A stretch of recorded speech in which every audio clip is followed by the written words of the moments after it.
Родительский spalniyimiz ham juda chiroyli chiqdi. Ko'rayotganinglardek yaxlit shkaf полностью. Shkaflarning ichi ham полностью навороченный qilib qilingan. Ko'rayotganinglardek truba, bu yoqda yacheykali polka, bu yoqda yana bu yerda kamarlar, bu yerda yana boshqa aksessuarlar, bu yoqda shimiladigan, bu yerga o'zi дополнительный qo'yganmiz. Ko'rayotganingizdek juda ham ko'p, o'zida 10 ta bo'ladi. Biz yana 10 ta qo'shganmiz. Bu yoq qismi ikki qismli, ikkita etap, bu yoqda polkalar, pasida tortmalar. Ko'rayotganingizdek juda ham zo'r chiqqan. Hamma narsa juda idealniy. Bu yerda dazmolli doska bor. Mana ko'rayotganingizdek dazmol qiladigan doskamiz bor. Chiqadigan mexanizm.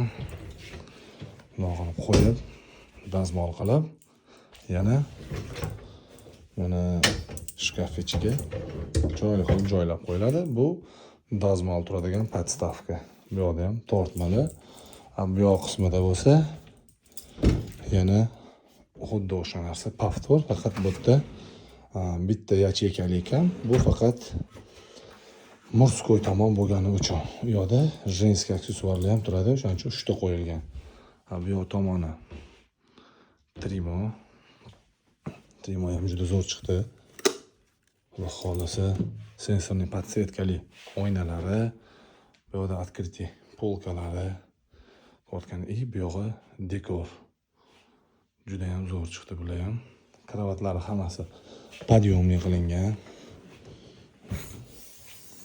Ko'rayotganingizdek подъемный kravatlar. Endi bunga ikkita qo'l kerak, bilasizlar, tushirishga.